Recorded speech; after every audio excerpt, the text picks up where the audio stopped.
कहानियाँ नई नई सीख देती हैं। बच्चों में अगर अच्छे अच्छे संस्कार सींचने हो तो कहानियाँ सबसे अच्छा नज़रिया बन जाती है। आज की कहानी आज आपको थोड़ा भावुक कर सकती है, क्योंकि आज आप एक इमोशनल कहानी आपके साथ साझा कर रहा हूँ। हाँ, इमोशनल करने का एक साथ बहुमूल्य बोध भी आप इस कहानी से सीख सकते हैं, इसलिए इस कहानी को जरूर पूरी सुनना। एक दिन एक भिखारी दरवाजे के पास आकर भीख मांगता था और घर का मालिक हमेशा घर के बाहर आते ही उसे देखकर फिर जाया करता था। कई बार उसके लिए गालियां भी बकता। वो कहता, तू जिंदा क्यों है? पूरी जिंदगी ऐसे ही भीख मांगेगा क्या? धरती का बोझ क्यों बना बैठा है? और कभी कभी उस भिखारी को गुस्से में वह धक्का भी मार दिया करता था। इतना कुछ हो जाने के बावजूद अधिकारी के मुंह से सिर्फ यही निकलता कि भगवान भगवान तुम्हारे पापों को माफ करे। एक बार सेठ को धंधे में बड़ा नुकसान होने की खबर मिली। सेठ बहुत परेशान था। तभी उसके दरवाजे पर वही भिखारी आया। गुस्से में अपना आपा खोते हुए सेठ ने उस भिखारी को पत्थर से मारा। पत्थर लगने के कारण भिखारी का सर फूट गया और उसके सर से खून बहने लगा। फिर भी दर्द के कराते हुए भिखारी ने इतना ही कहा, भगवान तुम्हारे पाप को माफ कर। भिखारी वहां से चला गया। सेठ सोच में पड़ गए। भिखारी को पत्थर मारा, फिर भी उसने सिर्फ प्रार्थना की। सेठ का गुस्सा शांत हुआ। सेठ का मन शांत हुआ। भिखारी का रहस्य जानने के लिए सेठ ने भिखारी का पीछा करना शुरू कर दिया। भिखारी जहां जहां जाता सेठ उसके पीछे पीछे। सेठ ने देखा कि कोई उसको खाना देता, कोई उसको मारता, कोई अपमानित करता तो कोई गाली देता। लोग भिखारी के साथ चाहे जैसा व्यवहार करते, लेकिन भिखारी सबके लिए एक ही प्रार्थना करता, भगवान तुम्हारे पाप माफ करे।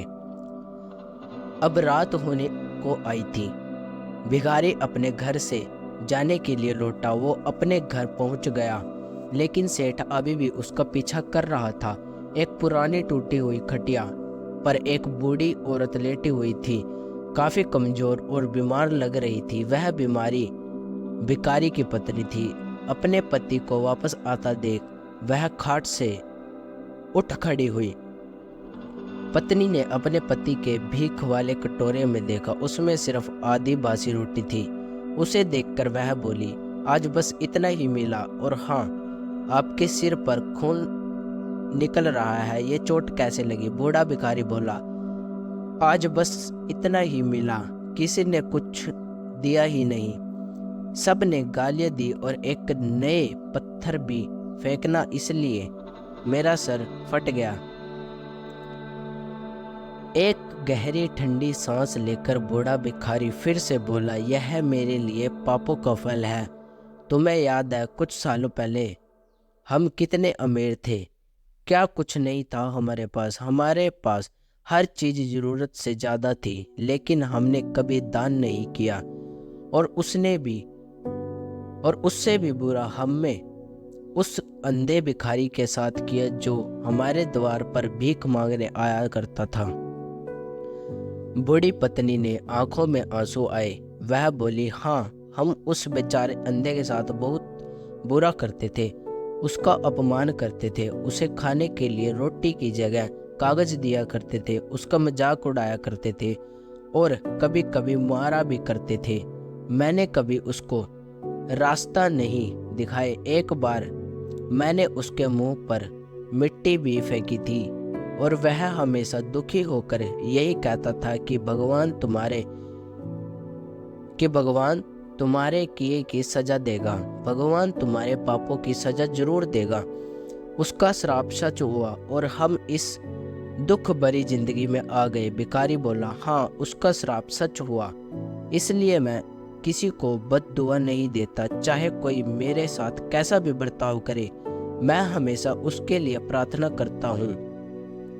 मैं नहीं चाहता कि कोई भी हमारे जैसे जिंदगी का अनुभव करे, किसी को भी हमारे जैसे दुखों का सामना करना पड़े। वो नहीं जानते कि वह कितना बड़ा पाप कर रहे हैं, इसलिए अनजाने में हुए पाप की ऐसी सजा किसी को भी ना मिले।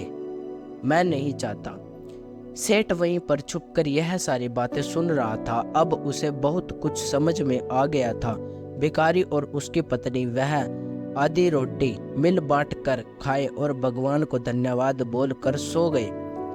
अगले दिन बड़ा भिखारी फिर से भीख मांगने गया। सेठ के घर के पास जाते हैं। सेठ ने पहले से ही गर्म रोटी उसके लिए निकाल कर रखी थी।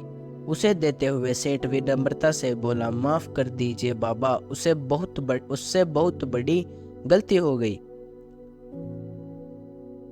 बूढ़ा भिखारी बोला, भगवान तेरा भला करे। इतना कहकर वह आगे निकल गया।